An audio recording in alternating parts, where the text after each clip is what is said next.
ते भी असां ॻाल्हाए वरितोसीं, गोस्ट स्कूल भी आहिनि, गोस्ट टीचर्स भी आहिनि ऐं ख़तरनाक बिल्डिंगूं भी आहिनि स्कूलनि जूं, जी त उन्हनि जे हवाले सां असांखे थोरो ॿुधायो।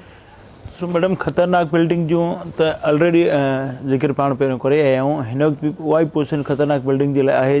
साईं बि ज़िक्र कयो त ॿारनि जे मथां छतियूं किरनि थियूं, इन खे असां ख़तरनाक बिल्डिंग्स चवनि पिया।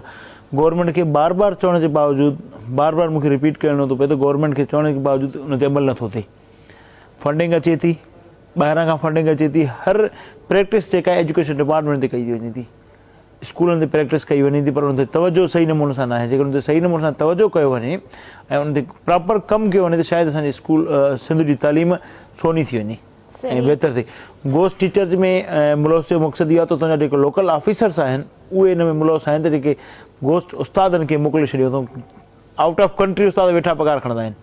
अहिड़ी निशानदगी करे असां गवर्नमेंट खे लिस्टियूं ॾिनियूं आहिनि, उन्हनि जी पघारूं चालू आहिनि। कुझु टाइम पहिरियां न्यूज़ में बि इहे ख़बरूं नशर थी हुयूं त जेके आउट ऑफ कंट्री वेठनि जी पघारूं हलनि थियूं, बायोमेट्रिक वारा उन्हनि सां पिणु मुलवस आहिनि।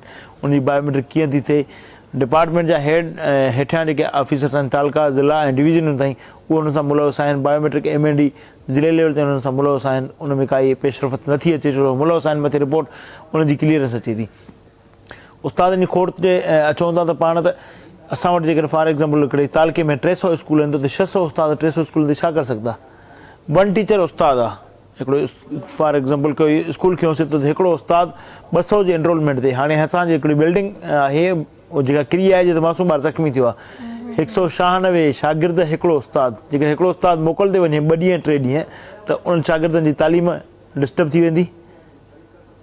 सही ॻाल्हि आहे। जेकर उते डबल उस्ताद 2 हुजनि, हिकिड़ो मोकिल ते इमरजेंसी वञी सघे थो त ॿियो हुन तालीम खे बरक़रार रखंदो। ऐं वरी जिते नीड 10 उस्तादनि जी आहे उते 40 उस्ताद मुक़ररु करे छॾिया अथऊं।